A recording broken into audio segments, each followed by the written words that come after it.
How to change message tone in Redmi Note 5 Pro।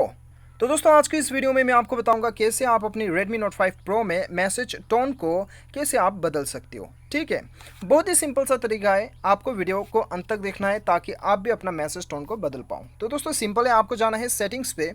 उसके बाद दोस्तों आपको यहाँ पे क्या करना है, आपको एकदम नीचे आना है और यहाँ पे आपको साउंड एंड वाइब्रेशन का ऑप्शन दिखाई देगा पर्सनल के आपको फोर्थ ऑप्शन पे।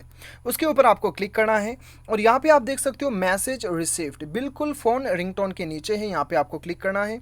उसके बाद में जिस सिम पे आप जो है अपना मैसेज टोन जो है आप सेटअप करना चाहते हो उसे आप क्लिक कीजिए। सपोज़ कि मैं वोडाफोन पे करने वाला हूँ, तो यहाँ पे दोस्तों आप ऑनलाइन रिंगटोन सेलेक्ट कर सकते हैं या फिर लोकल यानी कि आपका जो गैलरी पे है, आपका जो मीडिया पे है, वो यहाँ पे जो जो अवेलेबल है फ़ोन के अंदर जो जो अवेलेबल है वो आप यहाँ पे सेलेक्ट कर सकते हैं। जैसे कि मुझे ब्रीज लेना है, तो ये ब्रीज मैंने ले लिया। तो ये ब्रीज क्लिक करने के साथ साथ सेटअप हो चुका है। तो यहाँ से दोस्तों आप आसानी के साथ अपना Redmi Note 5 Pro में मैसेज टोन सेटअप कर सकते हैं। उम्मीद करता हूँ वीडियो पसंद आएगा। Thanks for watching.